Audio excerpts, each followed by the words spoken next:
Hello दोस्तों, नमस्कार। स्वागत है आपका आपके YouTube channel SK star academy पर। दोस्तों, आज आपके लिए पॉलिटी के मोस्ट इम्पोर्टेंट क्वेश्चन लेके आया हूँ, जो कि सभी के सभी रेलवे एग्जाम ओरिएंटेड क्वेश्चन है। फ्रेंड्स, ये 200 क्वेश्चन की एक सीरीज है जो कि आपके काफ़ी इम्पोर्टेंट है सभी एग्जाम के लिए, जैसे RRB NTPC, RRB group D, CHL, UP police, SI और भी अदर कॉम्पिटिटिव एग्जाम्स के लिए। ये आज हम आपका 200 क्वेश्चन की सीरीज का पार्ट 7 डिस्कस करेंगे। तो चलिए फटाफट से इन क्वेश्चन को डिस्कस कर लेते हैं और चलिए स्टार्ट करते हैं अपने पहले क्वेश्चन से। चलिए देखिए, ये रहा पहला क्वेश्चन आपके स्क्रीन पर। देखिए दोस्तों, राष्ट्रीय कोष का अभिरक्षक कौन सा अंग है इनमें से? तो करेक्ट ऑप्शन इसमें से चूज कीजिएगा। जी हाँ, बिल्कुल इसका राइट आंसर है ऑप्शन नंबर C, विधानमंडल। दोस्तों, विधानमंडल में ही राष्ट्रीय कोष का जो व्यापक विचार विमर्श है इसी विधानमंडल में किया जाता है, इसीलिए विधानमंडल को राष्ट्रीय कोष का अभिरक्षक माना जाता है। चलिए नेक्स्ट क्वेश्चन देख लेते हैं फटाफट से। मंत्रिपरिषद की बैठकों की अध्यक्षता कौन करता है? जी हाँ, बिल्कुल ऑप्शन नंबर A इसका करेक्ट आंसर होगा, प्रधानमंत्री।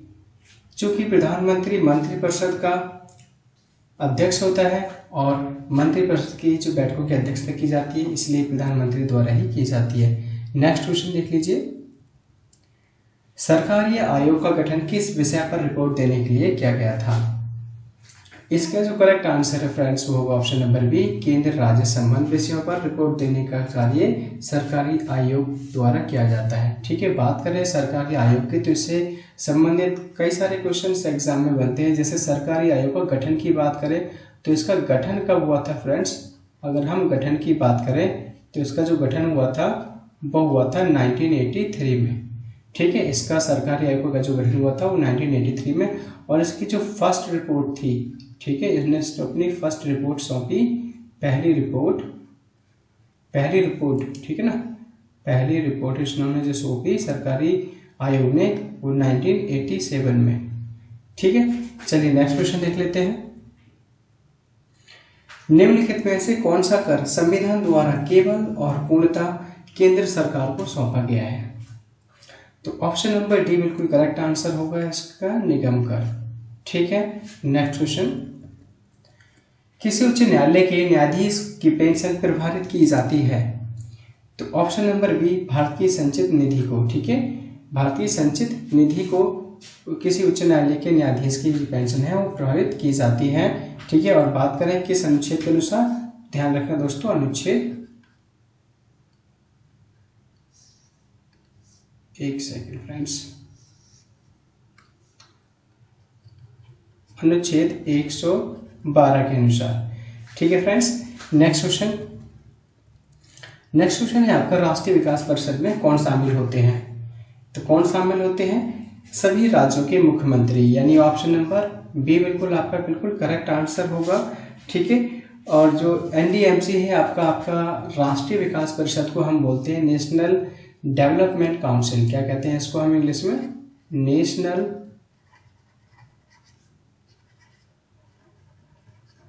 Development council.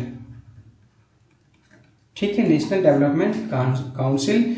दोस्तों, इसकी गठन की बात करें तो इसका जो गठन हुआ था राष्ट्रीय विकास परिषद का, इसका जो गठन हुआ था ये भी एग्जाम में कई बार पूछा है, 1952 में हुआ था।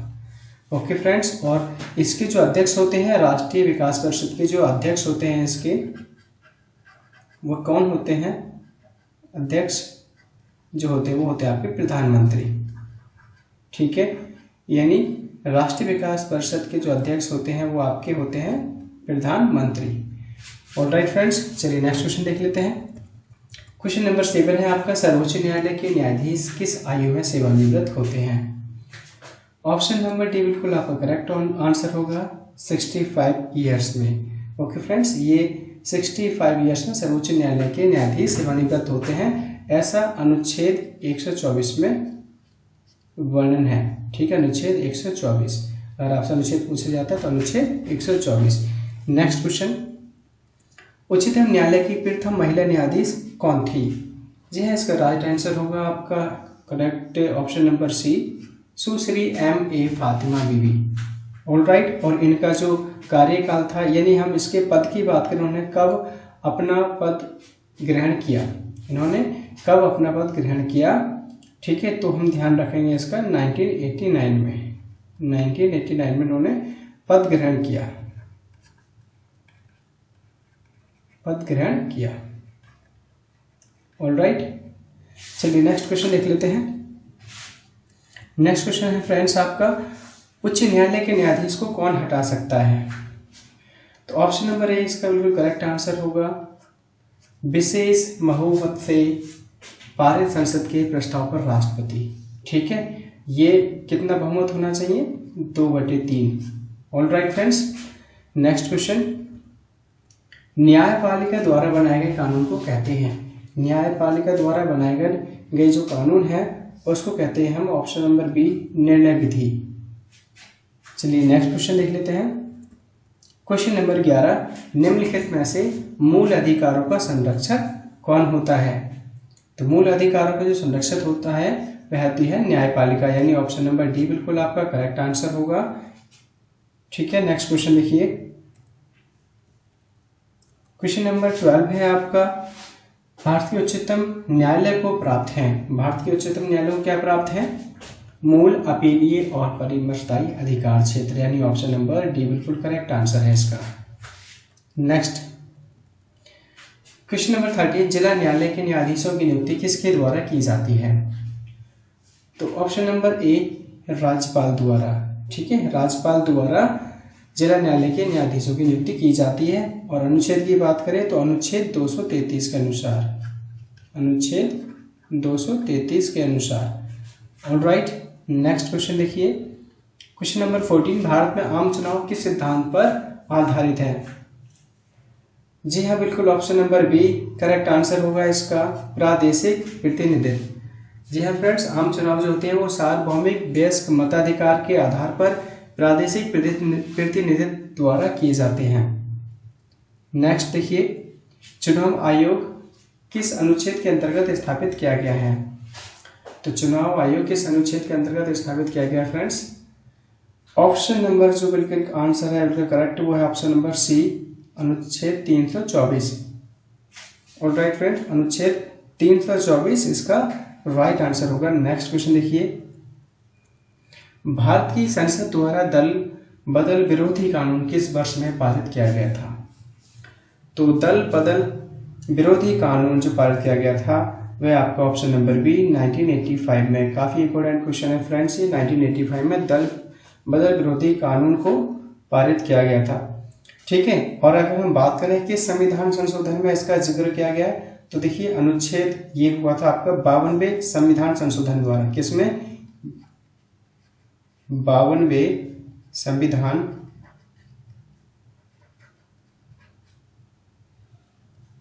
संशोधन द्वारा।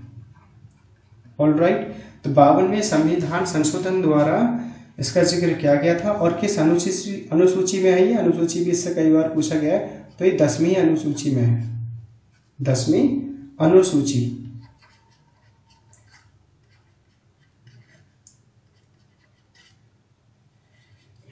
चलिए नेक्स्ट क्वेश्चन देख लेते हैं हम। संसद के चुनाव में मत देने का जो अधिकार है वह कौन सा अधिकार है? ऑप्शन नंबर सी बिल्कुल करेक्ट आंसर होगा, कानूनी अधिकार। संसद के चुनावों में मत देने का जो अधिकार होता है वह कानूनी अधिकार होता है, इसे हम विधिक अधिकार भी कहते हैं, यह विधिक अधिकार भी कहलाता है। ओके फ्रेंड्स, कहीं कहीं आपको कानूनी अधिकार ना दे करके ये विधिक अधिकार के रूप में भी लिखा हुआ मिलेगा। नेक्स्ट क्वेश्चन देखिए, भारत के प्रथम मुख्य निर्वाचन आयुक्त कौन थे? तो भारत के जो प्रथम मुख्य निर्वाचन आयुक्त थे वे थे आपके ऑप्शन नंबर बी यानी Sukumar Sen. Alright, next question, मुख्यमंत्री की नियुक्ति की जाती है, मुख्यमंत्री की नियुक्ति की जाती किसके द्वारा? तो इसका जो करेक्ट आंसर होगा वो देखिए फ्रेंड्स, मुख्यमंत्री की जो नियुक्ति की जाती है ऑप्शन नंबर ए बिल्कुल राज्यपाल द्वारा। ऑलराइट फ्रेंड्स, किसी भी स्टेट के जो मुख्यमंत्री होते हैं, ठीक है, उनकी जो नियुक्ति की जाती है वह राज्यपाल द्वारा की जाती है। नेक्स्ट क्वेश्चन देखिए, अनुच्छेद क्वेश्चन नंबर 20, भारत में किस राज्य में महिला मुख्यमंत्री कभी नहीं बनी? तो महिला मुख्यमंत्री कभी नहीं बनी, वो कौन सा स्टेट है? Option number D, Maharashtra. Maharashtra में कभी भी कोई भी महिला अभी तक मुख्यमंत्री नहीं बनी है। नेक्स्ट क्वेश्चन देखिएगा इसका, किसी राज्य का उच्चतम विधि अधिकारी कौन सा होता है? तो क्वेश्चन नंबर 21 का जो राइट आंसर होगा फ्रेंड्स, वो होगा आपका क्वेश्चन नंबर 21 का ऑप्शन नंबर बी, महाधिवक्ता। ऑलराइट, महाधिवक्ता को हम एडवोकेट जनरल भी कहते हैं, एडवोकेट जनरल।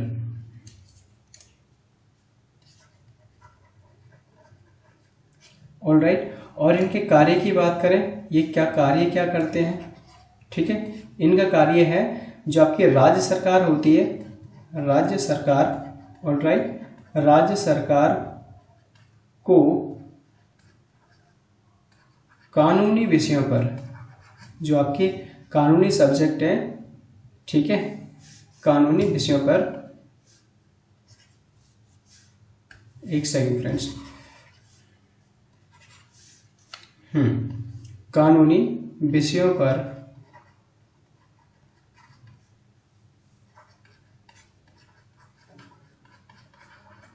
सलाह देना।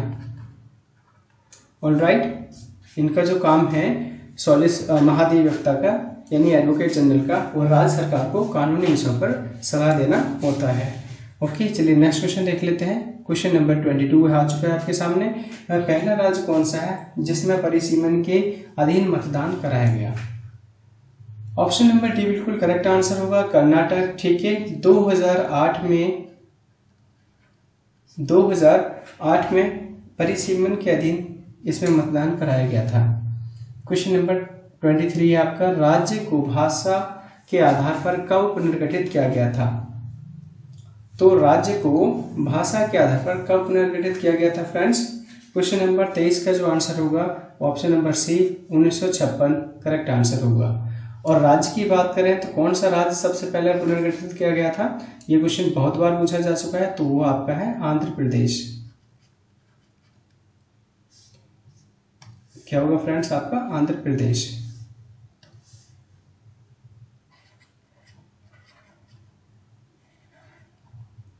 ऑलराइट, आंध्र प्रदेश।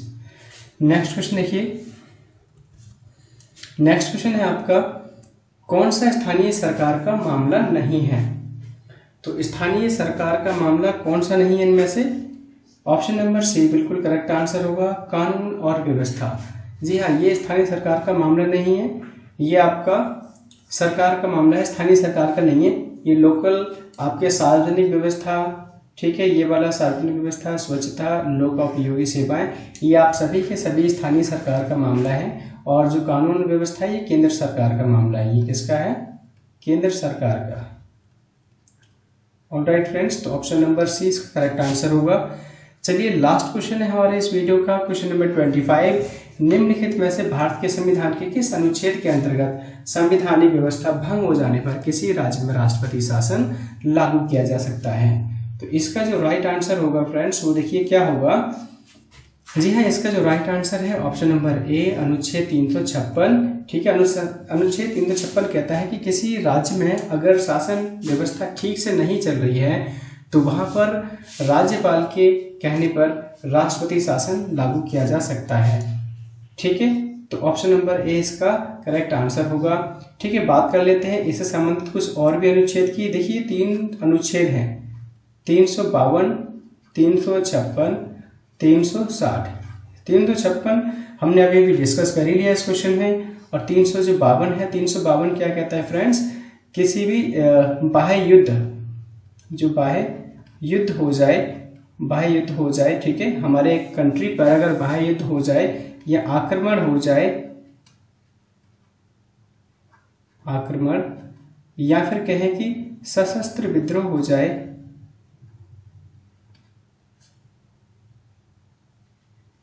सशस्त्र विद्रोह, ठीक है, तो ऐसी स्थिति में हम राष्ट्रीय आपातकाल लगा सकते हैं। क्या लगा सकते हैं? राष्ट्रीय आपातकाल। ऐसी स्थिति में प्रेसिडेंट जो होता है राष्ट्रपति, वो राष्ट्रीय आपातकाल की घोषणा कर सकता है। ठीक है, राष्ट्रीय आपातकाल की घोषणा कर सकता है। और राष्ट्रीय आपातकाल की बात करें हम, राष्ट्रीय जो आपातकाल है सबसे पहले कब लगा था? जी हाँ बिल्कुल, राष्ट्रीय आपातकाल सबसे पहले जो कब लगा था, तो हम बात करें ये लगा था आपका फ्रेंड्स 1962 में। 1962 में जब इंडिया एंड चाइना के साथ वॉर हुआ था, तब लगाया गया था। और सेकंड टाइम जो लगा था वो 1971 में, जब इंडिया एंड पाकिस्तान का वॉर हुआ था। और 1975 में ये आपकी आंतरिक अशांति के आधार पर लगाया गया था। इंडिया के अंदर आंतरिक अशांति होने पर। ठीक है, 1975 में। ऑलराइट फ्रेंड्स, और ये जो 356 था, हम इसकी बात करें 356 इसकी, ठीक है, तो ये सबसे पहले अनुच्छेद 356 में राष्ट्रपति शासन लगाया था, वो किस राज्य में लगाया गया था? तो आप ध्यान रखना फ्रेंड्स, ये लगाया गया था आपका पंजाब में। और बात करें पंजाब में भी लगाया गया था, तो कब लगाया गया था? ये लगाया गया था आपका 1951 में। ठीक है, और 360 की बात करें, अनुच्छेद 360 में क्या आता है? ये आता है आपका वित्तीय आपातकाल। क्या आता है? वित्तीय आपातकाल, जो कि अभी तक हमारे देश में लागू नहीं किया है। हमारे देश में अभी तक वित्तीय आपातकाल नहीं लगा है फ्रेंड्स। तो ये था हमारे वीडियो का लास्ट क्वेश्चन। दोस्तों, अगर आपको हमारा वीडियो अच्छा लगा हो तो चैनल को लाइक और सब्सक्राइब करें, और साथ ही बगल में जो बेल आइकन है उसे दबाना ना भूलें, ताकि आने वाले हमारे नेक्स्ट वीडियो के जितने भी इंपॉर्टेंट क्वेश्चन के जो वीडियो हैं वो आपको सबसे पहले मिल सके। तो मिलते हैं आपसे हम अपने नेक्स्ट वीडियो में। जय हिंद।